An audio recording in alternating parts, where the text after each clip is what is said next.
निकट बास अर्थ होची बास करिबा कहा निकट रे बास करिबा परमेश्वर को निकट रे बास करिबा। देखो दुई पद लिखा जाए सेही समय रे मु दानिएल पूर्ण 3 सप्ताह पर्यंत शोक करूथिले पूर्ण 3 सप्ताह समाप्त हेबा पर्यंत मु कोनोसी सुस्वाद खाद्य भोजन करे नाही कियोबा मांस कियोबा द्राक्षा रस एपरे कि देहरे तेल मध्य लगाइले नाही। जेतबे ए विषय को आमे पाठ करू एटी कोनोसी जगह उपवास कथा लेखा नाही बा से भोजन कले नाही बोली लेखा नाही से टेस्टी खाद्य खाइले नाही कारण से सुख करथिले से दुख करथिले से एक महादर्शन पाइछन्ति तांको सहित अनेक संगी माने थिले हुए तो सदर ऐश्वर्य अवेद्र को भी थाई पारती किंतु जो महायुद्ध से मानक दर्शन रे आसिला ताकू देखिबा समय रे से माने भयभीत हेले एवं से माने उठी कि चली गले केवल जणे मात्र रहिले जे कि दानिएल आउ से महा भयग्रस्त हेले ताकू बुझिबा पाए ताको पाखरे सामर्थ्य नथिला से शक्तिहीन हेले एवं उबुड पडिथिले। एही समय रे जणे व्यक्ति ताको निकट को प्रेरित हेले से जो दिन प्रार्थना रे बसिले सेही दिन ही ताको प्रार्थना परमेश्वर को सम्मुख रे पहुंचिला ताको वाक्य प्रार्थना रब परमेश्वर को कर्ण रे पहुंचिला तहु परमेश्वर जन को पठेले आउ कहले जाओ जाय कि ताको बुझाई दियो से महायुद्धर कथा महायुद्धर दिनर कथा को बुझेबा पाई जे आसुछंती से देखिबा को किपरि थिले चलतु पडिबा तळको आमे 5 पदर पाठ करिबा। हां मनुष्य ताको कपि उपसर निर्मल सुवर्ण बंधुरीरे बधुतिला बधु ताको शरीर वैदुष्य मणितुल्य ओ ताको मुख विद्युतर आभातुल्य ओ ताको चक्षु ज्वलंत मशालतुल्य ओ ताको हस्त ओ पाद परिष्कृत पितळर आभातुल्य ओ ताको बाक्यर रंग प्रकारंगर रंगतुल्य। तेबे जे आसुछंती ताको बुझेबा पाई ये की अर्थंती प्रथम प्रश्न जो व्यक्ति जनक आसुछंती से किए आमे तांकर रूप वर्णना को देखुछु आमे तांकर रूप वर्णना को देखुछु आ से किपरि अटंती लेखा जाय जेतबेले से देखुछंती चक्षु खोले कि आ देखो शुक्ल वस्त्र परिहित एक मनुष्य तांका कटी अर्थात अंटा तांकर कटी उफसर निर्मल सुवर्ण बंधनी रे बद्ध होइतिला। उफसर सुवर्ण कले उफस हेउचे एक स्थान जेउठारु 24 कैरेट रो गोल्ड मिले अक्वा जाय ए परि चमकुथिबा एक सुवर्ण रो बेल्ट से पिंदिचंती अंटारे सेटा को कोन करछंती अंटारे परिधान करछंती बा पिंदी अछंती आज को अंटारे पिंदिचंती ताहा चमकुची आ से व्यक्ति शुक्ल वस्त्र को परिधान करिसथि एति के हम देखि पारछु ता तळको पुणी लेखा जाय तांको शरीर वैदुर्य मणि तुल्य वैदुर्य मणि कहिला पडको मु एपुरी भाबुची जे गोटिए उज्ज्वल शरीर तांकर जहार वर्णना याको पाखरे नाही से ताको गोटिए मणि तुल्य तुलना करिसथि निश्चय एथुर जडा पडुची से कोनोसी शारीरिक मनुष्य ही नथिबे से परमेश्वर को निकट को आसीबा व्यक्ति हेतिबे तापरे तळको पुणी लेखा जाय तांको मुख विद्युतर आभा तुल्य ओ तांको चक्षु ज्वलंत मशाल तुल्य बा प्रदीप सदृश तांकर मुख बिजुली परि आ तांकर आखि प्रदीप सदृश बोली लेखा जाय तळको पुणी लेखा गला आ तांको हस्त ओ पाद परिष्कृत पित्तळर आभा तुल्य आ जेतबेले से कथा कहतिले ताहा महा लोक मानक रब तुल्य अटे। Praise the Lord hallelujah. ताले ये निश्चय के हेतिबे आपन को कोन लागुची अच्छा किछि दूत मानक ना जानि छथि कि जदि जानि छथि कहि परिबे राफाएल ठीक जे आरोग्य करिबा पई तोबित को निकट को आस्तेले आपन माने केते जण तोबित जानि छथि कि नाही बाइबल रे तांको नाम नाही कैथोलिक बाइबल रे गोटे पुस्तक अछि तोबित कहि आ से तोबित निकट को आसीथिबा दूत होचंती राफाएल दूत से तांको सुस्थ करिबा पई आस्तेले କାରଣ ତା ପଛରେ ଗୋଟିଏ ଫଲେନ୍ ଏଞ୍ଜେଲର ହସ୍ତ ଥିଲା ତାକୁ ବନ୍ଧିବା ନିମନ୍ତେ। ତେବେ ଆଉ ଟିକେ ଆଗକୁ ବଢିବା। ଆଉ କିଛି ଦୂତଙ୍କ ନାମ ଜାଣିଛନ୍ତି? କାଇଁ ଆନ୍ସର ତ କିଛି ଆସୁନି, ବୋଧେ ଜାଣିନାହାନ୍ତି। ମିଖାଏଲ, ଗାବ୍ରିଏଲ। ଆମେ ପ୍ରାୟ ଜାଗାରେ এই ବିଷୟ ହିଁ ଶୁଣୁଛୁ। এই ଯୋଉ ଦର୍ଶନ ଦାନିଏଲ ପାଉଛନ୍ତି ତାର ଠିକ 20 ବର୍ଷ ପୂର୍ବରୁ ଦାନିଏଲ ପୁସ୍ତକ 9 ଅଧ୍ୟାୟ ସାୟଦ 16 ପଦରେ କି କଣ 20 ପଦ, ସାୟଦ 20 ପଦ। এই রূপে ମୁଁ ନିବେଦନ ପ୍ରାର୍ଥନା କରୁଥିଲି, ପୁଣି ମୋର ପାପ ଓ ମୋର ଇସ୍ରାଏଲ ଲୋକଙ୍କର ପାପ ସ୍ୱୀକାର କରୁଥିଲି, ଆଉ ମୋ ପରମେଶ୍ୱର ପବିତ୍ର ପର୍ବତ ନିମନ୍ତେ ସଦାପ୍ରଭୁ ମୋ ପରମେଶ୍ୱରଙ୍କ ଛାମୁରେ ଆପଣ ନିବେଦନ ଉତ୍ସର୍ଗ କରୁଥିଲି। ତା ତଳ ପଦରେ ଲେଖାଯାଏ, ମୁଁ ଗୋଟିଏ ଦର୍ଶନ ଦେଖିଲି, ଆଉ ସେଥିରେ ଜଣେ ପୁରୁଷ ଆସିଲେ, ସେ ହେଉଛନ୍ତି ଗାବ୍ରିଏଲ। ତ ଦାନିଏଲ ପୂର୍ବରୁ ଗାବ୍ରିଏଲକୁ ଦେଖିଛନ୍ତି, 20 ବର୍ଷ ତଳେ ଦେଖିଛନ୍ତି। ତ ତାଙ୍କର ଏକ୍ସପିରିଏନ୍ସ ଅଛି ଗାବ୍ରିଏଲଙ୍କ ବିଷୟରେ। ଆଉ ଆମେ ଯୋଉ ଅଂଶ ପାଠ କଲେ ସେଠି ଲେଖାଯାଏ, ଯୋଉ ବ୍ୟକ୍ତି ଆସିଥିଲେ ଆଉ ସେ 21 ଦିନ ପର୍ଯ୍ୟନ୍ତ ପାରସ୍ୟର ଯେ କି ଅଧିପତି ଅଛି ସେ ତାଙ୍କୁ ଅଟକେଇକି ରଖିଦେଲା।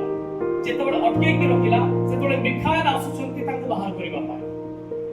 ଏହାର ଅର୍ଥ ଯିଏ ଆସିଅଛନ୍ତି ସେ ନିଶ୍ଚୟ ମିଖାଏଲ ମଧ୍ୟ ନୁହନ୍ତି, ନା ସେ ଗାବ୍ରିଏଲ ନା ସେ ମିଖାଏଲ। ତାହେଲେ ଇଏ କିଏ ହେଇଥିବେ? ଚାଲନ୍ତୁ ଦେଖିବା এই কনটেক্সটରେ ଆମେ କାହାକୁ ଦେଖୁଅଛୁ ଯେ କି ଐଶ୍ୱର୍ଯ୍ୟ ମଣିତୁଲ୍ୟ ଚମକୁ ଅଛନ୍ତି, ଆଉ ଯାହାଙ୍କର ପାଦ ପିତ୍ତଳ ପାଦ ସ୍ୱରୂପ ଅଟେ। ପ୍ରକାଶିତ ବାକ୍ୟ ତାର 1 ଅଧ୍ୟାୟ ঠিক 13 ପଦରୁ ପାଠ କରନ୍ତୁ। ପୁଣି ସେହି ପ୍ରଦୀପ ଗୁଡ଼ିକର ମଧ୍ୟସ୍ଥଳରେ ମନୁଷ୍ୟ ପୁତ୍ରଙ୍କର ସଦୃଶ ଜଣେ ବ୍ୟକ୍ତି, ସେ ପାଦ ପର୍ଯ୍ୟନ୍ତ ବସ୍ତ୍ରରେ ଆଚ୍ଛାଦିତ ଓ ବକ୍ଷସ୍ଥଳରେ ସୁବର୍ଣ୍ଣ ପଟୁପଦରେ ବେଷ୍ଟିତ, ତାଙ୍କ ମସ୍ତକ ଓ କେଶ ହିମତୁଲ୍ୟ ଶୁଭ୍ର ଲୋମ ପରି ଶୁକ୍ଳବର୍ଣ୍ଣ, ଆଉ ତାହାଙ୍କ ଚକ୍ଷୁ ପ୍ରଜ୍ୱଳିତ ଅଗ୍ନିଶିଖା ସଦୃଶ। ଟିକେ ରହିଯାନ୍ତୁ। ପ୍ରଥମେ ଲେଖାଗଲା ଯେ ସେଇ ପ୍ରଦୀପ ଗୁଡ଼ିକର ମଧ୍ୟସ୍ଥଳରେ ମନୁଷ୍ୟ ପୁତ୍ରଙ୍କ ସଦୃଶ ଜଣେ ବ୍ୟକ୍ତି, ସେ ପାଦ ପର୍ଯ୍ୟନ୍ତ ବସ୍ତ୍ରରେ ଆଚ୍ଛାଦିତ, ବକ୍ଷସ୍ଥଳରେ ସୁବର୍ଣ୍ଣର ପଟୁପ। ଆପଣ ସେଠି ଦେଖିଥିଲେ ଜଣେ ବ୍ୟକ୍ତି ଥିଲେ, ଆଉ ଯେ କି ସ୍ୱର୍ଗରୁ ଓହ୍ଲେଇକି ଆସିଛନ୍ତି ଦାନିଏଲଙ୍କ ନିକଟକୁ, ଆଉ ତାଙ୍କର ଅଣ୍ଟା ଉପରେ ଗୋଟେ ବେଲ୍ଟ ଅଛି, ଆଉ ସେ ବେଲ୍ଟ ସୁବର୍ଣ୍ଣର ଅଟେ।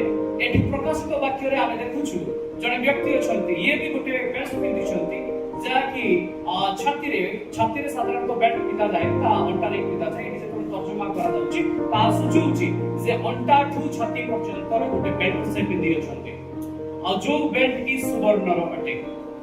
ଯେତେବେଳେ ଆମେ ତା ତଳ ଅଂଶକୁ ଦେଖୁଛେ ଲେଖାଯାଏ ଯେ ତାହାଙ୍କର ଚକ୍ଷୁ ଅଗ୍ନିଶିଖା ସଦୃଶ। ଆପଣମାନେ ଦେଖିଥିଲେ କି ଦାନିଏଲ 10 ଅଧ୍ୟାୟରେ ଯେ ସେଇ ବ୍ୟକ୍ତିଙ୍କର ଆଖିରେ ମଧ୍ୟ ମଶାଲ ଜଳୁଥିଲା, ପ୍ରଦୀପ ଜଳୁଥିଲା। ଏଠି ବି ଆମେ ଦେଖୁଛୁ ଗୋଟିଏ ମଶାଲ ଜଳୁଅଛି। ତଳକୁ ପଢନ୍ତୁ। ତାଙ୍କ ମସ୍ତକ ଓ କେଶ ହିମତୁଲ୍ୟ ଶୁଭ୍ର ଲୋମ ପରି ଶୁକ୍ଳବର୍ଣ୍ଣ, ଆଉ ତାହାଙ୍କ ଚକ୍ଷୁ ପ୍ରଜ୍ୱଳିତ ଅଗ୍ନିଶିଖା ସଦୃଶ, ତାହାଙ୍କ ପାଦ ଘାଟିରେ ପରିଷ୍କୃତ ଉଜ୍ଜ୍ୱଳ ପିତ୍ତଳ ତୁଲ୍ୟ। ସେଠି ବି ଆମେ ଦେଖିଲେ ଯେ ଯେଉଁ ବ୍ୟକ୍ତି ଆସିଅଛନ୍ତି ତାହାଙ୍କର ପାଦ ପିତ୍ତଳ ଘାଟି ସଦୃଶ, ଆଭା ସଦୃଶ ବୋଲି ଲେଖାଯାଇଛି, ପିତ୍ତଳର ଆଭା ସଦୃଶ। ଏଠି ବି ଆମେ ଦେଖୁଛୁ ଯାହାଙ୍କର ସେ ପାଦକୁ ଦେଖୁଛନ୍ତି ତାହା ପିତ୍ତଳ ସଦୃଶ। ପ୍ରକାଶିତ ବାକ୍ୟରେ ଯୋହନ ଦେଖୁଅଛନ୍ତି। ଏପରି କଣ କେହି ଦୂତ ଅଛନ୍ତି ଯେ ଯାହାଙ୍କର ପାଦ ପିତ୍ତଳ ଘାଟି ସଦୃଶ ହେଇଅଛି? ପିତ୍ତଳ କ୍ଷମାକୁ ସୂଚାଏ। କାହା ପାଖରେ ଏପରି କ୍ଷମା କରିବାର ସାମର୍ଥ୍ୟ ଅଛି ଯେ କି ପିତ୍ତଳ ସାପତୁଲ୍ୟ ଆପଣଙ୍କୁ ଟଙ୍ଗେଇ ଦେଇ ପାରେ କ୍ରୁଶ ଉପରେ? ତେବେ ଏଇ ବ୍ୟକ୍ତିଙ୍କର ପାଦ ପିତ୍ତଳ ସଦୃଶ, ଆଭା ସଦୃଶ ବା ଘାଟି ସଦୃଶ ହେଇଛି। ତାପରେ ଆଉ ଗୋଟିଏ ଡେଜିଗ୍ନେସନ ତାଙ୍କର ଏଠି ରହିଯାଆନ୍ତୁ। ସେଇଠି ଆମେ ପଢିଥିଲେ ଦାନିଏଲରେ ତାହାଙ୍କର ସ୍ୱର କିପରି ଥିଲା? ମହାଲୋକାରଣ୍ୟ, ଲୋକମାନଙ୍କର ସ୍ୱର। ଚାଲନ୍ତୁ ମିଶି କହିବା, ଲୋକମାନଙ୍କ ସ୍ୱର। ଆଉ ଥରେ କୁହନ୍ତୁ। ଆଚ୍ଛା, ଏଇଠି ଆମେ ଯେତେବେଳେ ଦେଖୁଛେ ଏଠି କାହାର ସ୍ୱର ବୋଲି ଲେଖାଯାଇଛି? ମହା ଜଳ କଲ୍ଲୋଳର ସ୍ୱର ଅଟେ। ସେଠି ଲୋକମାନଙ୍କର ସ୍ୱର ଥିଲା, ଏଠି ମହା ଜଳ ରାଶିର ସ୍ୱର ଅଛି। ଆଚ୍ଛା, ଦୁଇଟା ଯାକ କଣ ସମାନ କି? लोक माने पार्टी करबा असंख्य लोक पार्टी करबा आ असंख्य समुद्रर गर्जन दुईटा समान की चलो तु चेक करके देखिबा प्रकाशित 17 अध्याय 1 पद तार अंश बा शेष अंश तत्पुरे सप्त पात्र धरी सप्त दूतଙ୍କ ମଧ୍ୟରେ ଜଣେ ଆସି ମୋତେ କହିଲେ ଏଠାକୁ ଆସ ଯେଉଁ ମହାବେଶ୍ୟା ବହୁ ଜଳରାଶି ନିକଟରେ ଉପବିଷ୍ଟ ଯାହା ସହିତ ପୃଥିବୀର ରାଜାମାନେ ବ୍ୟଭିଚାର କରିଅଛନ୍ତି ଓ ପୃଥିବୀ ନିବାସୀମାନେ ଯାହାର ବ୍ୟଭିଚାର ରୂପ ମନ୍ଦିରରେ ମତ୍ତ ହୋଇଅଛନ୍ତି ତାହାର ଦଣ୍ଡ ତୁମକୁ ଦେଖାଇବି।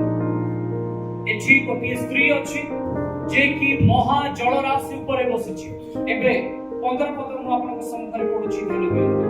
ପ୍ରକାଶିତ 17 ଅଧ୍ୟାୟ 15 ପଦ ଆଉ ସେ ମୋତେ କହିଲେ ଯେଉଁ ଜଳରାଶି ନିକଟରେ ତୁମ୍ଭେ ବେଶ୍ୟାକୁ ଉପବିଷ୍ଟ ଥିବାର ଦେଖିଲ ସେହି ଜଳରାଶି ବିଭିନ୍ନ ବଂଶ ଜନତା ଜାତି ଓ ଭାଷାବାଦୀ ଲୋକଙ୍କୁ ବୁଝାଏ।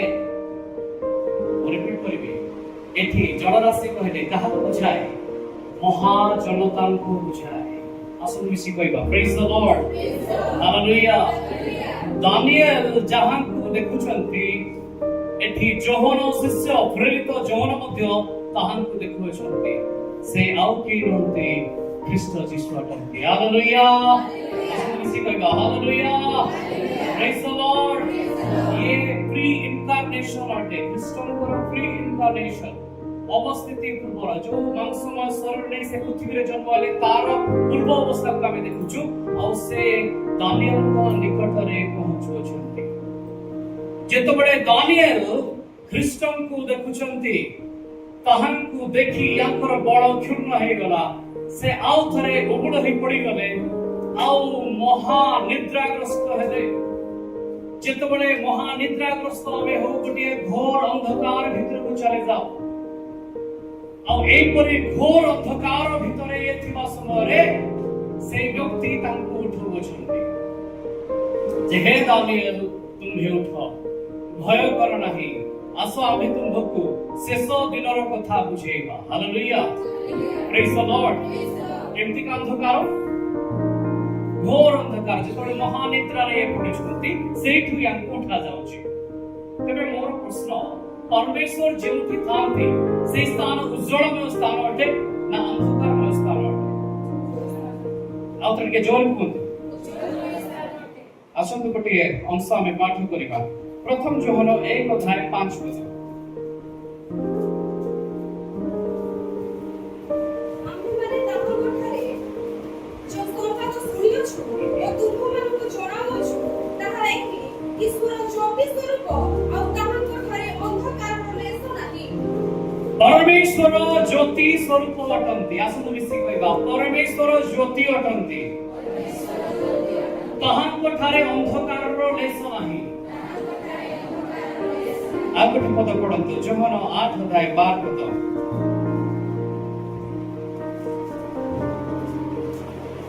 जोहन 8 अध्याय 12 पद।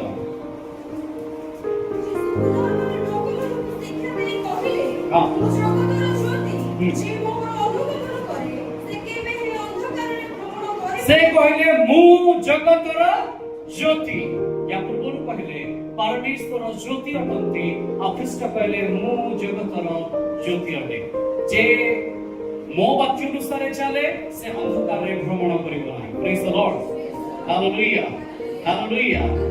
आओ जदि हमें प्रकाशित 21 अध्याय 23 पद को पढिबा मु पाठ करू नाही।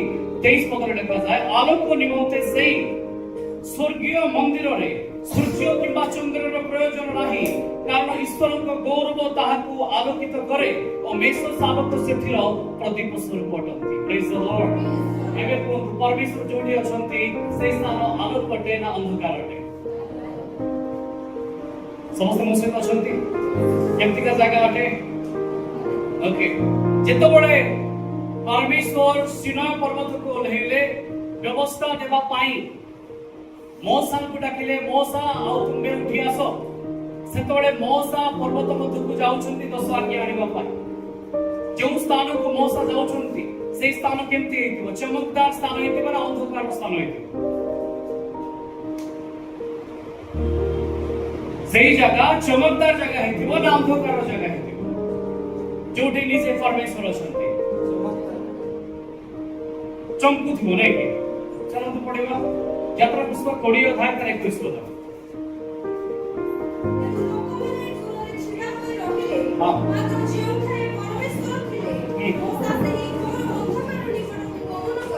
ଆଉଥରେ ଟିକେ ଆପଣମାନଙ୍କ କାନ ଖୋଲି ଦିଅନ୍ତୁ, ଆଉଥରେ କାନ ଖୋଲି ଦିଅନ୍ତୁ, ଶୁଣନ୍ତୁ ମନ ଦେଇ। ହଁ। ତେଣୁ ଲୋକମାନେ ଦୂରରେ ଛିଡ଼ା ହୋଇ ରହିଲେ, ମାତ୍ର ଯେଉଁଠାରେ ପରମେଶ୍ୱର ଥିଲେ ମୂଷା ସେହି ଘୋର ଅନ୍ଧକାର ନିକଟକୁ ଗଲେ ଯେଉଁଠାରେ ପରମେଶ୍ୱର ଥିଲେ। ଆପଣମାନେ କହିଲେ ପରମେଶ୍ୱର ଜ୍ୟୋତି ଅଟନ୍ତି। ପରମେଶ୍ୱର ଯୋଉଠି ଠିଆ ହୁଅନ୍ତି ସେଠି ତ ଚମକୁଛି, କିନ୍ତୁ ମୂଷା ଯୋଉଠିକୁ ଯାଉଛନ୍ତି ତ ସେ ମହା ଘୋର ଅନ୍ଧକାର ସ୍ଥାନ ଅଟେ। ଏ କେମିତି ଦୁଇଟା ବିଷୟ ହେଲା? ପରମେଶ୍ୱରଙ୍କ ଠାରେ ଅନ୍ଧକାରର ଲେଶ ବି ନାହିଁ, ଯେ ତାହାଙ୍କଠାରେ ଚାଲେ ସେ ଅନ୍ଧକାରରେ ଗମନ କରେ ନାହିଁ। କିନ୍ତୁ ଏଠି ଲେଖାଯାଏ ଯେ ମୂଷା ଯେତେବେଳେ ଯାଉଅଛନ୍ତି ସେ ପର୍ବତକୁ, ଆଉ ସେ ସେଇ ସ୍ଥାନକୁ ଯାଉଛନ୍ତି ଯୋଉଠି ପରମେଶ୍ୱର ଠିଆ ହେଇଛନ୍ତି। ଆଉ ପରମେଶ୍ୱର କୋଉଠି ଠିଆ ହେଇଛନ୍ତି? ମହା ଅନ୍ଧକାର ଭିତରେ ସେ ଠିଆ ହେଇଛନ୍ତି। କେହି ଜଣେ ପଢି ଦିଅନ୍ତୁ ଦ୍ୱିତୀୟ ବଂଶାବଳୀ 6 ଅଧ୍ୟାୟ 1 ପଦ। ଦ୍ୱିତୀୟ ବଂଶାବଳୀ 6 ଅଧ୍ୟାୟ ତାର 1 ପଦ।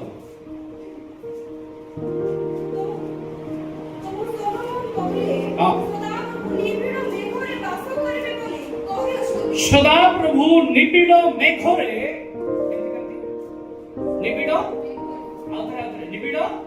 ମେଘରେ ବାସ କରିବେ ବୋଲି କହିଛନ୍ତି। ଟିକେ ପଢି ଦିଅନ୍ତୁ ତ ହିନ୍ଦୀରେ କଣ ଲେଖା ଅଛି?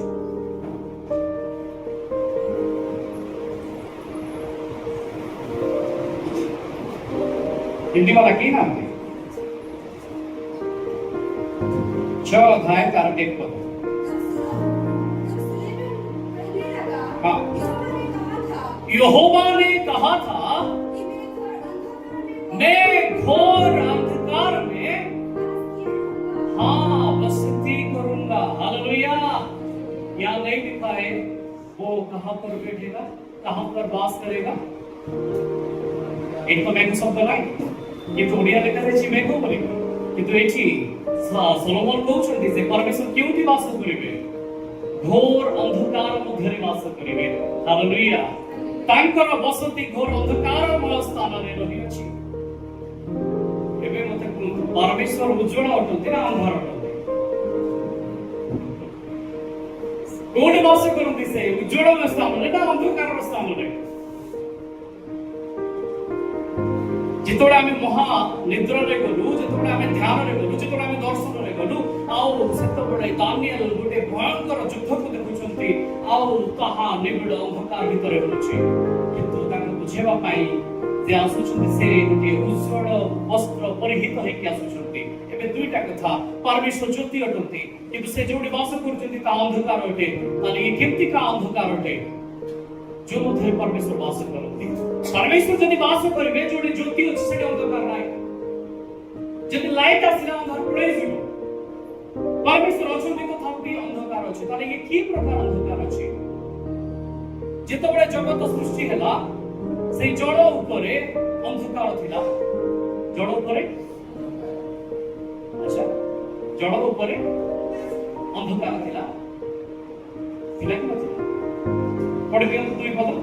आदि 1 अध्याय 2 पद।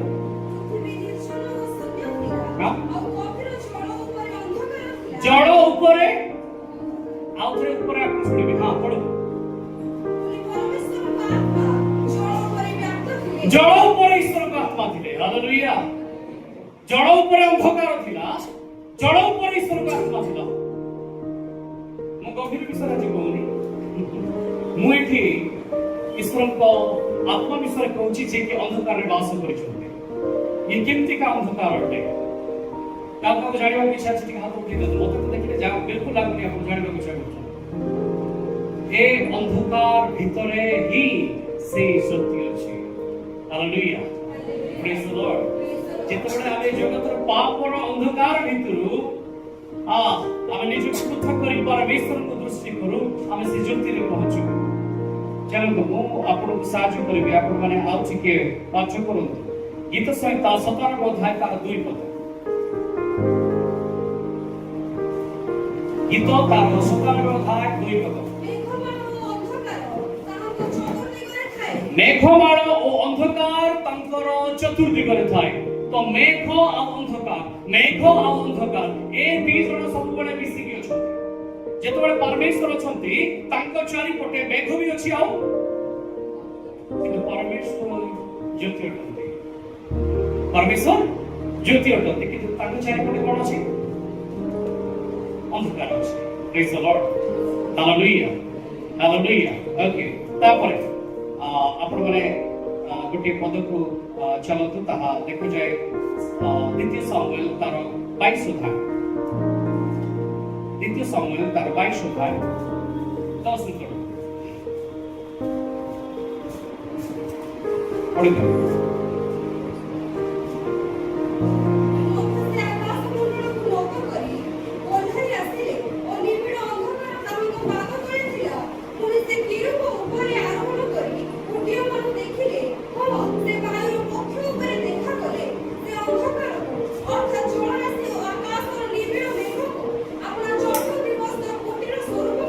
केते जण कुटीर बोले बुझुछन्ती। कुटीर कहले कोन? घर, वास परिवार जगह। परमेश्वर केतिका जगह रे रहउछन्ती सेठी कहउछन्ती देखन आरंभरु मध्य से आकाश मंडल को मेला करे ओढै आसिले ओ निबिड अंधकार ताहांको पाद तळे थिला। ताहांको चारि पटे थिला देखि ताको पाद तळे भी थिला बोले देखुछु। Hallelujah, praise the Lord. हाउ से अंधकार मध्य रे से वास कले बोले সেই অন্ধকার মধ্যে সে অଛନ୍ତି। গড পরমেশ্বর যোউঠি রহিবে সেটি কোন অন্ধকার রহি পরে ইয়ে কেমতিকা অন্ধকারର কথা এটি কুয়া যাଉଛି। আচ্ছা কি কি কনফিউজন অଛନ୍ତି ଟିକେ ହାତ ଉଠେଇ ଦିଅନ୍ତୁ। ବାକି ସମସ୍ତେ ବୁଝୁଛନ୍ତି କି କନଫ୍ୟୁଜନ ଅଛନ୍ତି ଯେ ଏପଟେ ଗୋଟେ ପଟେ ଜ୍ୟୋତି ନିଜେ ପରମେଶ୍ୱର ସେ ପୁଣି ଅନ୍ଧାରରେ ଅଛନ୍ତି। ଆମେ ଜ୍ୟୋତିରେ ଅଛୁ, ଆମେ ଅନ୍ଧାରରେ ଅଛୁ କହିଲେ ଏ ପୁଣି କେମିତି ହବ? ଜ୍ୟୋତି ଥିବ ନହେଲେ ତ ଅନ୍ଧାର ଥିବ, ନାଇଁ ତ ଦିନ ନାଇଁ ତ ରାତି। ସନ୍ଧ୍ୟା ହେଲେ ବି ତ ଆଲୁ ଟିକେ ଜଣା ପଡୁଛି, ପ୍ରାତଃ ପାହାନ୍ତିଆ କଲେ ବି ତ ଆଲୁ ଜଣା ପଡୁଛି। କିନ୍ତୁ ଏଠି ତ ଲେଖାଯାଏ ତାଙ୍କ ଛୁଆ ଚାରିପଟେ ମହାଘୋର ଅଛି, ମହାଘୋର ଅନ୍ଧକାର ଅଛି ଆଉ ତା ଭିତରେ ପରମେଶ୍ୱର ଅଛନ୍ତି। କଣ ତାଙ୍କର ଦୀପ୍ତି ତାଙ୍କର ନୂର ତାକୁ କଣ ଦୂର କରିପାରୁନାହିଁ? Hallelujah, praise the Lord. आसନ୍ତୁ तार उत्तर को हमें पहुंचीबा। आपण मन को पढेबा को चाहे सेई यात्रा पुस्तक 19 अध्याय तार 16 पद आपने को 18 पढ़ी पड़िबा 16 पद।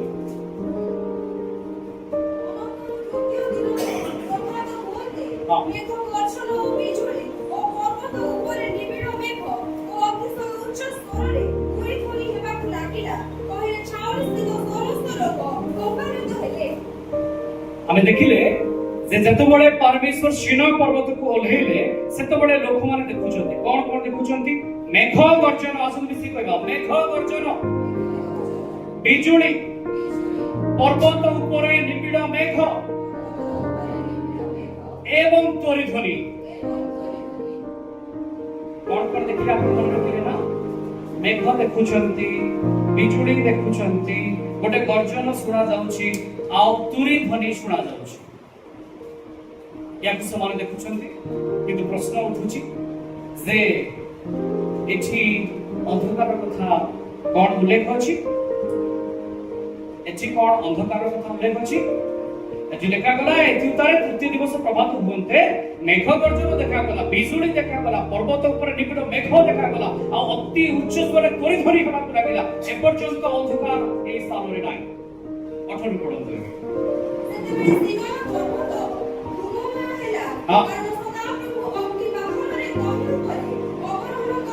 आओ परमेश्वर से अग्निर वाहन रे उठुछन्ती तळ चलो कहिरे भाडीर घुमो भरे कहिरे घुमो उठिला समुद्र पर्वत अतिशय कंपित। जेतबेले परमेश्वर को अग्नि ओढेला देखा जाय से पर्वतरु भाटी परिका धुआं उठिबाकु लागिला। भाटी परिका कोन उठिबाकु लागिला? धुआं उठिबाकु लागिला। जो पूर्वरु मेघ माने देखुथिले एबे से मेघ सहित की मिसि जायछि? धुआं मिसि जायछि। ये सेई अग्निर धुआं अटे ये सेई धुआं अटे जे कि मेघ को धीरे धीरे अंधकार करबाकू लागिला आ चारिआडे अंधार हेबाकू लागिला कोन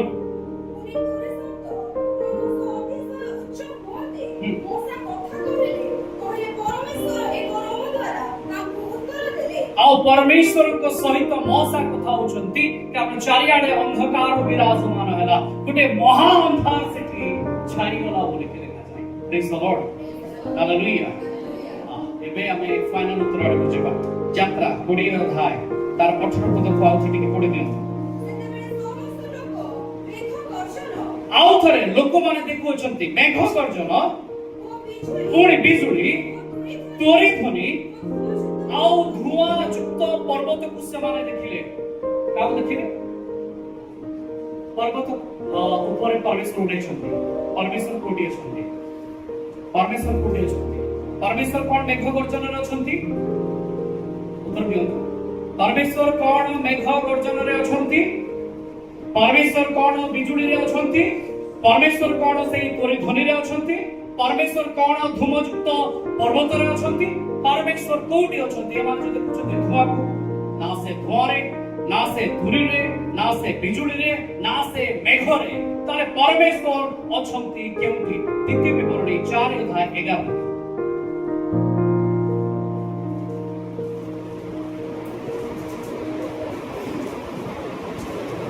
द्वितीय विवरणी 4 अध्याय 11 हां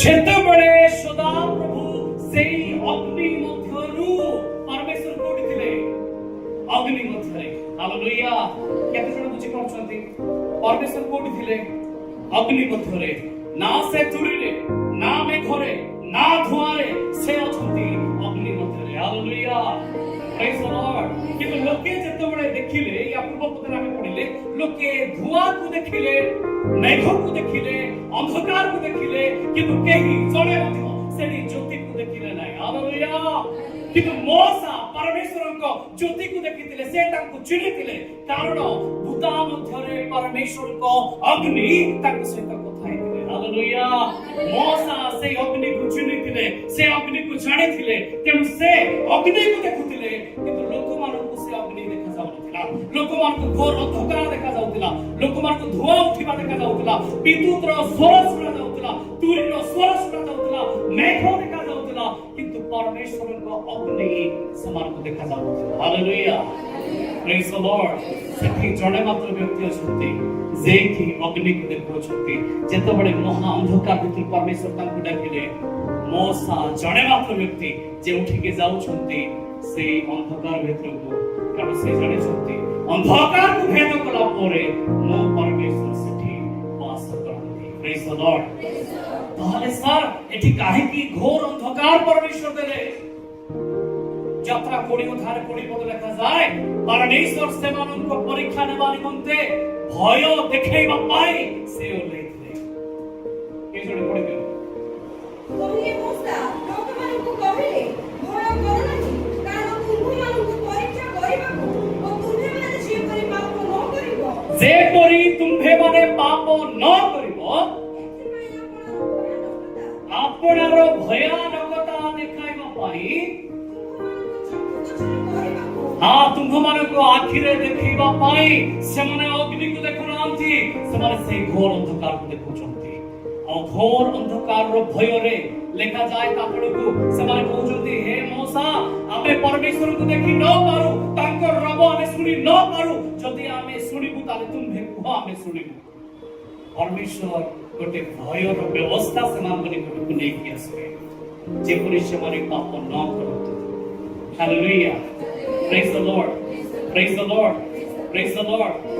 आपण माने जानथि कि शेष दिन रे आउ थरे से आसुछंती आउ से मेघमाला रे आसीबे मेघमाला रे कहबार अर्थ कोन मेघ अटे ना ताहा गभीर अंधकार अटे ହାଲେଲୁୟା। ତାହା ଗଭୀର ଅନ୍ଧକାର ଅଟେ। ସିଫୋନେ ପୁସ୍ତକ 1:7 ତଳକୁ ଥିବ, ସେଠାରେ ଲେଖାଯାଏ ସେ ଦିନ ମହା ଅନ୍ଧକାରର ଦିନ ହେବ। ଯଦି କିଏ ପାଉଛନ୍ତି ପଢି ଦିଅନ୍ତୁ। 14 ପଦ ପଢ।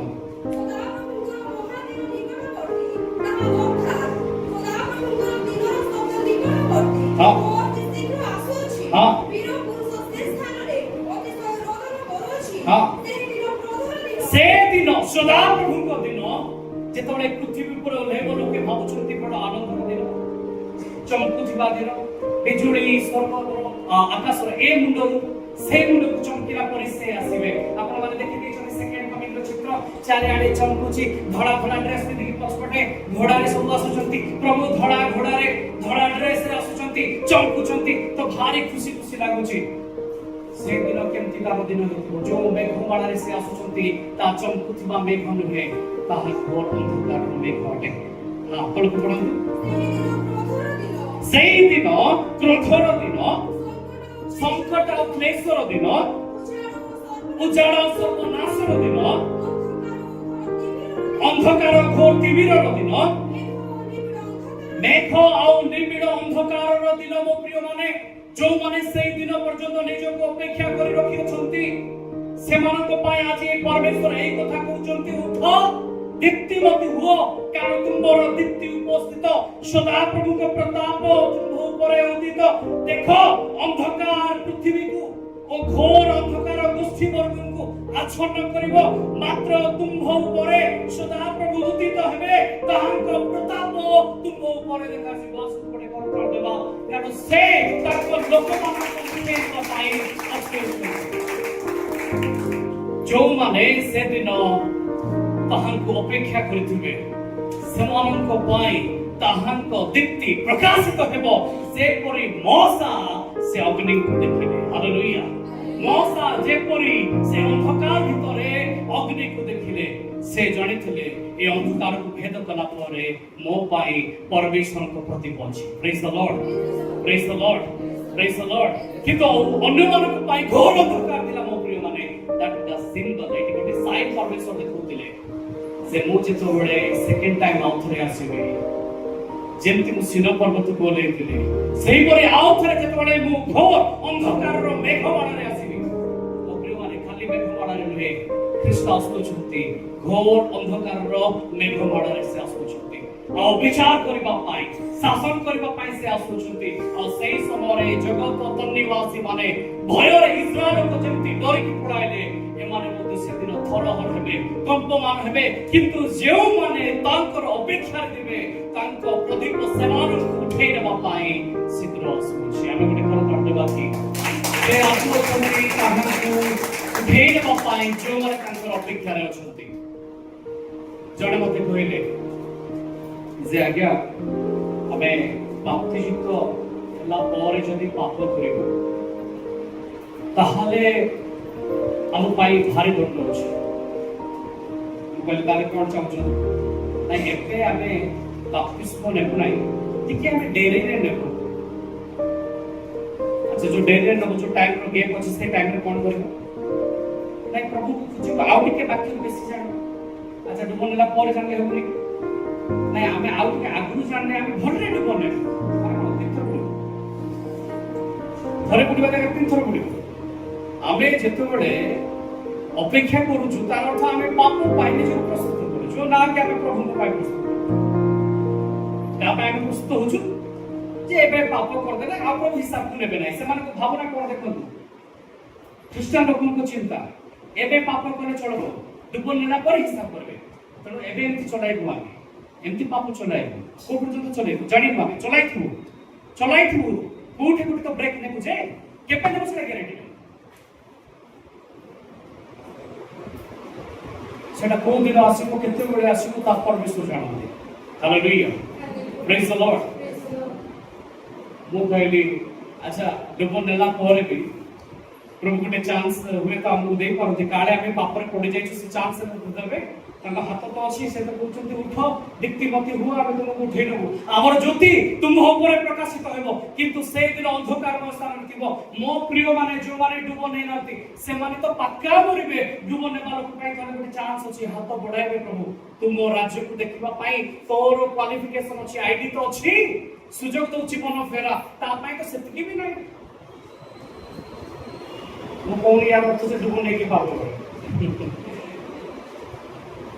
हालेलुया प्रेज द लॉर्ड प्रभु का समय सन्निकट अटे आमे निजको किपरि प्रस्तुत करूछु से आज कहबाकू चाहते कारण महायुद्धर दिन सन्निकट अटे आपन को लागुथबो एमती तो केते कुआ हेछि केते थोर चली छि दानियल जत बडे से विश्व देखुछि से भयग्रस्त एथि पाई होछि कारण से विश्व को देखि अछि जो माने परमेश्वरंकर अंधकार भितरे थिबा से अग्नि को देखि अछंती से माने भय करबे नाही कारण से माने जानि छंती जे महा अंधकार भितरे परमेश्वरंकर बसति अछि किंतु जो माने ताहां को देखि नांती जो माने से निया को देखि नांती जो माने से ज्योति को देखि नांती से माने अंधकार को देखि अछंती आ भय करू छंती जेतोने मोइडा प्रस्तुत होतली परमेश्वर मते देखौतिले से मो सान को देखितिली आज तुमको देखौछि देखो से अंधकार भितरे मुठी आइछि से अंधकार कौन अटे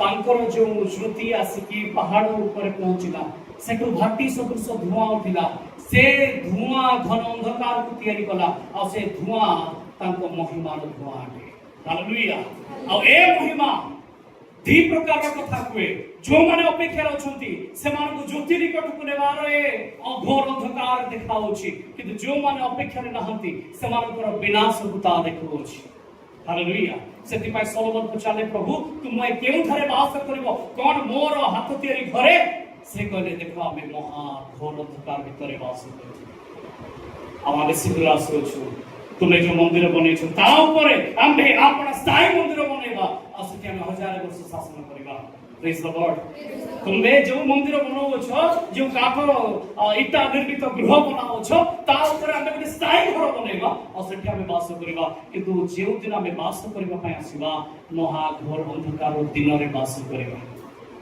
আজি आमे केमति समय काटछु बड़ मजारे तामसारे आम हिसाब रे आमे टाइम काटछु आम हिसाब रे आमे दिन काटछु दानियल कोनसी छोट पोस्ट नथिले दानियल राजा को निकट रे बड़ पोस्ट रे थिले किंतु से एथि पाई शोक करूथिले से दिन को से देखिथिले जो माने से महाघोर अंधकार रो दिन को आज देखि पाइबे से माने उद्धार पाई स्वर्ग को चले जिवे प्रेज द लॉर्ड कारण से माने परमेश्वर को अपेक्षा रहिबे जो माने आज विलासमय चमकुथिबा बारलाइट रो आपन को कृत्रिम लाइट रो घरे वास करूछंती ना भाबुछंती सब बळे एते हम उज्जवल रे थिबो सब दिन हम पाई सुख थिबो सुविधा थिबो पैसा थिबो जो माने एई दिन को देखुछंती समान को पाई गोटी घोर अंधकार दिन रखा जाय छै मो प्रिय माने ता पूर्वरु निजको प्रस्तुत करिवार अछि से आसुछंती जो दिन से दिन महा आनंदर दिन नुहे महा क्लेश क्रोधर दिन बोली बाध्य हुए और अनेक पद अछि तार पढेबा को चाहू नाही प्रेज द लॉर्ड आउथरे के हमें फेरिबा से दानियल को निकट दानियल को से घोर अंधकार दर्शन भितर बाहर करे और कहले तुमको हमें महा क्लेश देखिबा को जाउ छ जेतबडे आमे तुमको निकट को आसिलु तुमे रोदन कलो तुमे प्रार्थना कलो तुमर प्रार्थना प्रथम दिनरु ही कहा सुना गला ओ दिनरु सुना गला फर्स्ट डे किंतु फर्स्ट डे रु जदि सुना गला आसीबा पाई केते समय लागि गला दानियल को निकट को आसीबा पाई 21 दिन लागि गला ताले से 21 दिन कोन कले से 21 दिन कोन कले टिके पढि दिउ से पद को जेउटी पारस्य अधिपति कथा लेखा अछि ता मुझ हां मात्र पारस्य राज्यर अधिपति 21 दिन पर्यंत आमर प्रतिबाद कला मात्र देखो प्रधान अधिपति मानकर मध्यरु मिखाइल नामरे जणी आमर साहाय्य करबा को आसी आ आथे से स्थान रे पारस्य राजमहल संगरे रहिलु हालेलुया प्रेज द लॉर्ड एट लिखा जाए जहां करो शरीर वैदुर्य मणितुल्य जहांकर मुख बिजुड़ी सदृश जहांकर आखिरु मशाल प्रदीप जड़े आउ जहांकर पीतल पाद सर्प भाटी हे अछि आउ से आसुछंती तांको अटकी देछि पारस्यर राजा मुझे के पूर्व कहले तांको स्वर होछि महा जल कल्लोळर स्वर अटे से आउ के नथि से ख्रीष्ट अटंती कोन ख्रीष्टन को अटकेबा पाई पारस्यर अधिपति पाखरे सामर्थ्य अछि पारस्यर सेतबेले जे राजा थिले तांको नाम एक पदर लिखा जाय 10 रे एक पद कोन नाम लिखा अछि कोरोस बोली लिखा अछि 10 भाग एक पद कोरोस और से राजा का नाम कोरोस राजा हेले राजा कोरोस पाखरे कोन एते सामर्थ्य अछि जे ख्रीष्ट को अटके देई पारे आ जेतबेले से 21 दिन अटकी के रहउचंती सेही समय गोटे मीटिंग बसुची पारस्यर खाली जणे अधिपति नाही ता सहित अनेक अधिपति अछंती जणे अधिपति नाही ता सहित अनेक अधिपति अछंती गोटे मीटिंग चलीची आ सेही मीटिंग रे से माने ख्रीष्ट को अटके के रखुचंती छाडला को समान राज्य नहोती आ तापर मिखाइल आसुचंती तांको बाहर करेगा हेले मोर प्रश्न कोन एपुरी किछि सामर्थ्य अछि जे कि ख्रीष्टन को अटके के रखि दे पारे एपुरी कोनसी बलवान हस्त की जन्म हेछि जे ख्रीष्टन को अटके दे पारे एपुरी की बलवान कोनसी मुख अछि जा कथा रे कि ख्रीष्ट अटकी जिवे दानियल को निकट को से प्रेरित होले किंतु तांको सम्मुख रे केई ठिया हेछि आओ ये सिंबलिकली पारस्यर राजा कहले सेतबेले पारस्य सारा जगत पर शासन करूची ये पारस्यर अधिपति नुए ये जगतर अधिपति अटे आओ जगतर अधिपति किए जगतर अधिपति किए बाधा दउची ख्रीष्टन को अटकेबा पाई गोटे एनर्जी अछि एठी जड़े नाही सेठी पूरा फॉलन एंजल टीम अछंती जो माने कि तांको बाधा दउचंती कारण दानियल देखुचंती जे युद्ध करूथिले से ही तांको निकट को प्रेरित होई अछंती कारण जो महायुद्ध दानियल देखिछि सेही युद्ध को केही वर्णना करि न पारे ना गाब्रिएल ना मिखाएल ताको वर्णना करिबा पाई केवल जनकर सामर्थ्य अछि जे शक्त मुद्रा को फिटाइबार सामर्थ्य रखंती प्रेज द लॉर्ड हालेलुया बुझुचंती ना नाही मत तो अबुझा लागुଛି जो माने वाक्य पढ़िबे नाही समर सब पढ़े उठ लागिबो समर को खाली कहानी दरकार स्टोरी आराम से बुझिले असरटी देगा माछ ता भीतर भी रस अछि सुनाइबो परे तो परमेश्वर चाहंती गभीर वाक्य हमन को जीवन को सजाड़ीबा पाई सुधारीबा पाई आ एठी आमे देखुछु गोटिए डेमन रो ग्रुप अछि जे कि तांको अटकौछि अच्छा चलो गोटे दुई तीन ना कहतु शैतान रो दुई तीन ना कहतु जा बाइबल रो लेख अछि चलो तो कोन काई भय बोलछ कोन जगतर अधिपति ए तो डेजिग्नेशन गोटे ना परि कोन गोटे भल लाग सुनबा हां ये नाम होता लूसीफर आ गोटे फेमस ना कोन लूसीफर किंतु लूसीफर होछि जाकि प्रभाती तारा बोली कि कुआ जाय छि शैतान नाम ताहा होछि लातिन नाम अटे तार प्रकृत नाम लूसीफर होछि हेलेन आतरे चलो बेसी कहबा कोन हिब्रू बाइबल में हेलेन बोली लिखा है लूसीफर बोले आपन को करेक्शन कर दोछि तो लूसीफर अटे बढ़िया विषय आपन जानि छते आउ किछ अच्छा मते कोंतु सामुएल जेतबेले जन्म हेले सेही समय याजक किए थिले सुविला नहीं एली थिले अच्छा एलिंकर पुओ माने थिले कि समान दुष्ट थिले एलिंकर केतना पुओ थिले समान एलिंकर पुओ तो मते तो डाउट लागो छै चलो देखिबा प्रथम सामुएल 2 अध्याय 12 पुओ एलिंकर पुत्र माने बाबा को संसार थिले हां रह जा एलिनो पुत्र माने कहारो संतान थिले एबे कोन एलिरो पिला माने एलिरो पिला ना आउ बार पिला ପାପଧାମର ପିଲା। ପାପଧାମ କହିକି ଲେଖା ହେଇଛି। ଆପଣ ଯଦି ଇଂରାଜୀକୁ ପଢାଇ ଯିବେ, ଆପଣଙ୍କର ନ୍ୟୁ କିଙ୍ଗ ଜେମ୍ସ ଭର୍ସନକୁ ପଢାଇ ଯିବେ, ସେଠି ପାପଧାମ ବୋଲି ଲେଖା ଯାଏନି, ସେଠି ତାର ନାଁ ଲେଖା ଯାଇଛି। ସେ କାହାର ଛୁଆ କହିବେ? ସେ ନାଁ ହଉଛି ବେଲିଆଲ, BELIAL, ବେଲିଆଲ। କାହାର ଛୁଆ?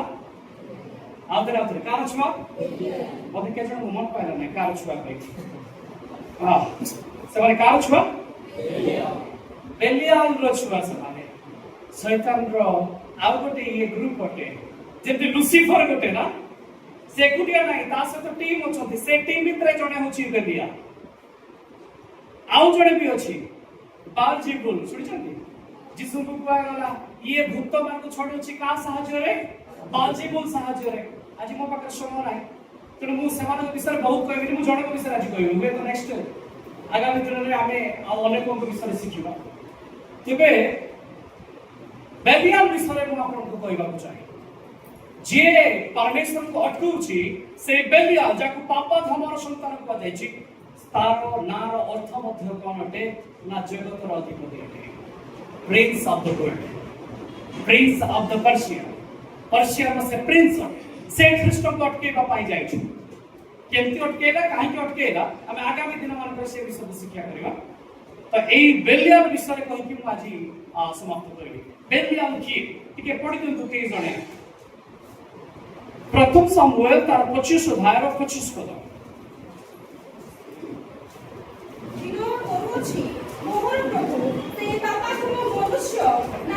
ପାପଧାମ ଜାଗାରେ ଟିକେ ପଢି ଦିଅନ୍ତୁ ବେଲିଆଲ ହୁଏ। ହଁ,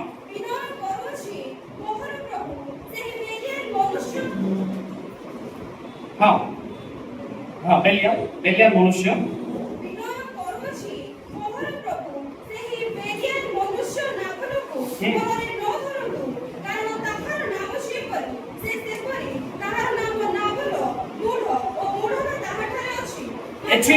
ଏଠି ନାବଲକୁ କୁହାଯାଇଛି ବେଲିଆଲର ସନ୍ତାନ। ମୁଁ ଆପଣଙ୍କୁ ଦେଖେଇଲି ଏଲିର ପିଲାମାନଙ୍କୁ କୁହାଗଲା ସେମାନେ ବେଲିଆଲର ସନ୍ତାନ। ଆଜି ଚର୍ଚ୍ଚରେ ଚେକ୍ କରିବା ଆପଣ କାହାର ସନ୍ତାନ। ଆପଣ କହୁଛନ୍ତି ନା ଆମେ ହଉଛୁ ଯୋହନ ପୁସ୍ତକ 1 ଅଧ୍ୟାୟ ତାର 12 ପଦ ଅନୁସାରେ ଆମେ ଯେତେ ଜଣ ତାହାଙ୍କୁ ବିଶ୍ୱାସ କଲୁ ଆମେ ତାଙ୍କର ସନ୍ତାନ ହେବାର ଅଧିକାର ପାଇଲୁ। ଆଜି ଚେକ୍ କରିବା ଯେ ଆମେ କାହାର ସନ୍ତାନ, ଆମେ ପରମେଶ୍ୱରଙ୍କର ନା ବେଲିଆଲର। ନିଜକୁ ନିଜେ ଆମେ ଚେକ୍ କରିବା। ଓକେ, ତ ନାବଲ ହଉଛି ବେଲିଆଲର ସନ୍ତାନ। ମୁଁ ଆଉ ଗୋଟେ ପଦ ପଢେଇବି ନା, ଖାଲି କହିଦଉଛି, ଯାହାକି ବିଚାରକର୍ତ୍ତା 19 ଅଧ୍ୟାୟ 22 ପଦ ଆଉ 20 ଅଧ୍ୟାୟ 13 ପଦରେ ଗିବାରେ ଥିବା ବ୍ୟଭିଚାରୀ ଲୋକମାନଙ୍କୁ କୁହାଯାଇଛି ସେମାନେ ମଧ୍ୟ ବେଲିଆଲର ସନ୍ତାନ। ବେଲିଆଲର ଅର୍ଥ ହଉଛି ପାପ, ଦୁଷ୍ଟ, ଯେଉଁମାନେ କି ପାପର ବୀଜକୁ ବୁଣନ୍ତି। ସେଥିପାଇଁ ସେମାନଙ୍କର ପାର୍ଟିକୁଲାର ୱାର୍ଡ ୟୁଜ ହେଇଛି ବେଲିଆଲର ସନ୍ତାନ କହିଲେ। ତାହେଲେ ବେଲିଆଲ କିଏ? ଆସନ୍ତୁ ମୋ ସହିତ ଖୋଲନ୍ତୁ ହିତୋପଦେଶ 6 ଅଧ୍ୟାୟ। ହିତୋପଦେଶ 6 ଅଧ୍ୟାୟ। ଓକେ, 12 ପଦରୁ ଆମେ ପାଠ କରିବା। ଫାର୍ଷ୍ଟ ୱାର୍ଡକୁ ବେଲିଆଲ ବୋଲି ଆରମ୍ଭ କରିବା। ବେଲିଆଲର ବ୍ୟକ୍ତି ବା ବେଲିଆଲର ଛୁଆ। ହଁ, ହଁ, କେମିତି ଚାଲେ? ଏ ବାପରେ, ତାକୁ ସରଳରେ କହିଲେ କୁଟିଳ ମୁଖ କରିକି ଚାଲେ। ତା ମୁହ ଦେଖିଲେ, ଏକ୍ସପ୍ରେସନ ଦେଖିଲେ ତମେ ଜାଣିବ ଯେ ଇଏ ବେଲିଆଲର ଛୁଆ କହିକି। ତା ମୁହ ଦେଖିଲେ ଜାଣିବ। ହଁ, ଦେଖିଛ ନା କେତେ ଜଣଙ୍କ ଏକ୍ସପ୍ରେସନ ବଡ ଭୟଙ୍କର ଏକ୍ସପ୍ରେସନ ସେମାନେ। ଆଉ ସେଟା କୋଉଠୁ ବାହାରେ ଜାଣିଛନ୍ତି ନା? ଆମର ଶୁକ୍ରବାର ଦିନ ଆମ ପିଲାମାନଙ୍କୁ ଶିଖଉଥିଲେ। ଆମ ଭିତରେ ସର୍ବାନ୍ତକରଣରେ ମୁଁ ସଦା ପ୍ରଭୁଙ୍କୁ ପ୍ରଶଂସା କରିବି। ଏ ସର୍ବାନ୍ତକରଣ ବୋଲେ କୋଉଟା ବୋଲେ ଆପଣ ସର୍ବାନ୍ତକରଣ କହିଲେ କୋଉଟା ବୁଝୁଛନ୍ତି? ଗୋଟେ ପାର୍ଟର ନାଁ କୁହନ୍ତୁ। ଆମ ବଡିରେ ଏମିତି କୋଉ ପାର୍ଟ ଅଛି ଯୋଉଟା କି ସର୍ବାନ୍ତକରଣ ଭିତରେ ଯିବ? ସର୍ବ ଅନ୍ତକରଣ ତା ଭିତରେ ବହୁତ ଅଛି। ଗୋଟେ ନାଁ କୁହନ୍ତୁ। ହଁ, ହାର୍ଟ ଏକା ଜାଣିଛୁ ଆମେ। କିନ୍ତୁ ଯେତେବେଳେ ବଳିଦାନ କରାଯାଉଥିଲା ସେତେବେଳେ ସେମାନେ କିଡନୀ ବି ଦଉଥିଲେ, ଲିଭର ବି ଦଉଥିଲେ। କିଡନୀ ବି ଦଉଥିଲେ, ଲିଭର ବି ଦଉଥିଲେ। ଲିଭରକୁ କୁହାଯାଏ ମହିମା। ଓଡ଼ିଆରେ ମହିମା କୁହାଯାଏ। ମାନେ ପରମେଶ୍ୱର କୋଉଠୁ ମହିମା ପାଇବା ପାଇଁ ଯୋଗ୍ୟ?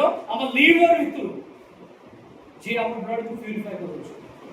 ତ जा देख जाउछ सब खाद्य आ किडनी को कहा जाए विश्वस्तता बोले किडनी को कहा जाए विश्वस्तता तार एक्सप्लेन एबे मु कहले बहुत समय लागे त मुझे आपको नुनी तो ए भितर बार अछि आ ए जो व्यक्ति चालुची ना बेलिया रो छुआ से टिके तडा है कि सब बडे थिबो आपण कोटा भी कहबे ना समानकर माइंड रे अलगाटा आसीबो समान सब बडे क्वेश्चन रेज करिवे समस्त कहबे ए सब काई किए जानि था कि ये होची से तापर कोन बेलिया रो सुता एक सिग्रो हां से आखिरे ठारो केमति केमति उतरे ठारी बसे जदि कोई बार छु मोर को परमेश्वर को पिला केमति कहबो मोर को किंतु समान ठारा ठुटे एक्सपर्ट बड़े बड़े ठार खुली हुए किछड़ा लिमिट भीतर रहबा दरकार एमति नाही जे कुटलो मुख भीतर ठारा ठारी है खाली ठारा ठुरी है आउरी भी तार साइन अछि हां कोन को से गोडरे कथा कहै हां तार गोडरे भी से ठारो जानि छि से गोडरे भी सिग्नल दबाटा जानि छि आउ से मध्य बेलियार रो संतान डाको जानि था आजकल जो जगत रे सिंबल सब देखा जाउछि ना समान कार सिंबल नै कि बुलुछथि से न जानि ना ए सिंबल होछि से बेलियार सेई पापा धमर ये लुसिफर सेई जनरल कमांडर अटे जे कि मनुष्य को पकाओ छै जे ख्रीष्ट को सामना रे थिला दानियल रो प्रार्थना को अटकेबा को चेष्टा करिछि से युद्ध करबा पाए रेडी अटे से आपन को भितरे किपरि विराजमान अटे पढ से अंगुली द्वारा संकेत करे से फर्स्ट आखिरे ठारिबो गोडरे सिग्नल दबो आउ अंगुठी रे भी सिग्नल दबो हाथ रे एक्सप्रेशन बले हम कहू आजिकल तो नुआ नाच भी गोटे बाहर एक्सप्रेशन नाच जानी जो मैंने नाच वाला कुछ मैं जानी गोटे चर्च तो मुझे देखली पूरा एक्सप्रेशन नाच दिखाए परमेश्वर को उद्देश्य रे झुमिबा ताको प्रशंसा करबा आ तमे सिखिदिबा नाच रे जो एक्सप्रेशन देखाइबो जो ठारो देखाइबो से ठारो का ठारो होई छै ताको भी चेक करके आस्तिबा अछि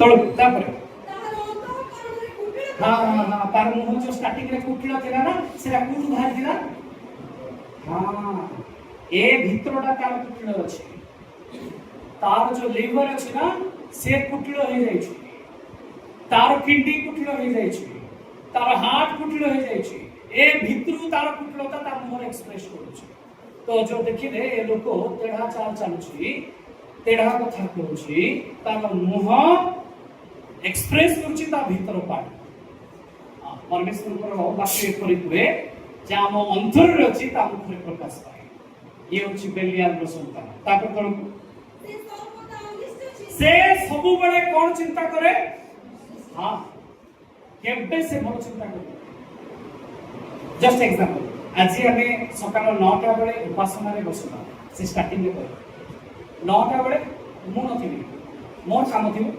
हे पारबो ना टाइम चेंज कर चलो तो धन्य 10टा मिनिट कर देबा ओ 10टा रे ओ ठीक अछि सानो परिबा कि मु आइला को आउट रे ढी पारे तार जेमती रे भी ऑब्जेक्शन थिबो कोर्ट रे कोर्ट ऑब्जेक्शन से आनी पड़ेगा कारण ता भीतर जे अछि से बेलिया अटे कि अछि ता भीतर हां से कार संतान अटे बेलिया रो संतान अटे तापर से कोलिरो विषय हां से पुटनिक से पडे कर देबो जेमती झगड़ा हो पड़े आपण जदि एमती लोक को देखुछंती ताले जानि थांतो निज प्रश्न करंतु तार केमती अलगा हेबे करी जे मुखरे कुटिलो हे कि चले कुटिलो कथा कहे ताऊ तो कोन भीतर कुटिलो कथा है अन्य को हैरान करबा पाए से अन्य को पसंद करे नाही अन्यर जदि कोनोसी दुर्बलता को देखे ताले से ताको डिक्लेयर करिके बुलिबो घोषणा करि बुलिबो आउ ता भीतर कोन अछि से आखिरे ठारिबो से गोडरे कथा कहबो से आंगुठी चिन्ह देखाइबो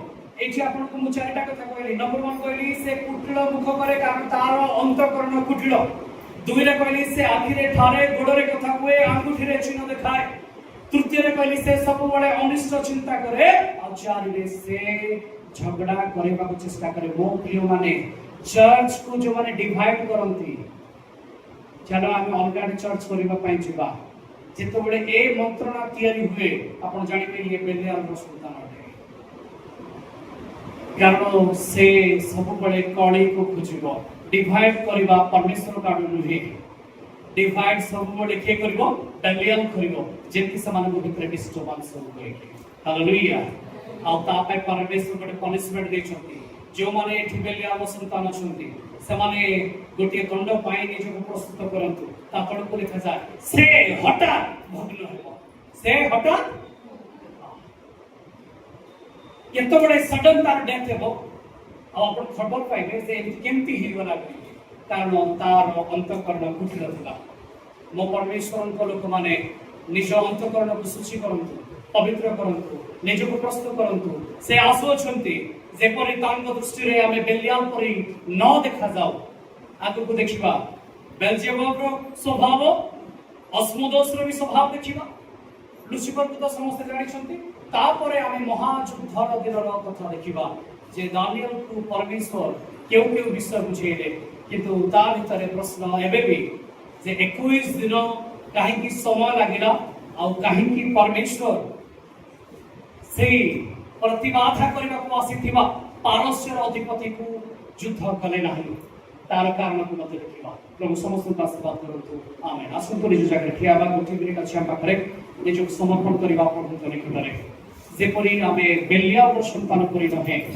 ବରଂ ମଶାଙ୍କ ପରି ଅନ୍ଧକାର ଭିତରୁ ପରମେଶ୍ୱରଙ୍କ ଅଗ୍ନିକୁ ଦେଖିବା ପରମେଶ୍ୱରଙ୍କ ଜ୍ୟୋତିକୁ ଦେଖିବା ଆଉ ତାଙ୍କ ଠାରୁ ଆମେ ଶେଷ ଦିନର ପ୍ରତାପକୁ ପାଇବା ଆସୁ ନିଜକୁ ସମର୍ପଣ କରୁ ଥ୍ୟାଙ୍କ ୟୁ ଲର୍ଡ ଥ୍ୟାଙ୍କ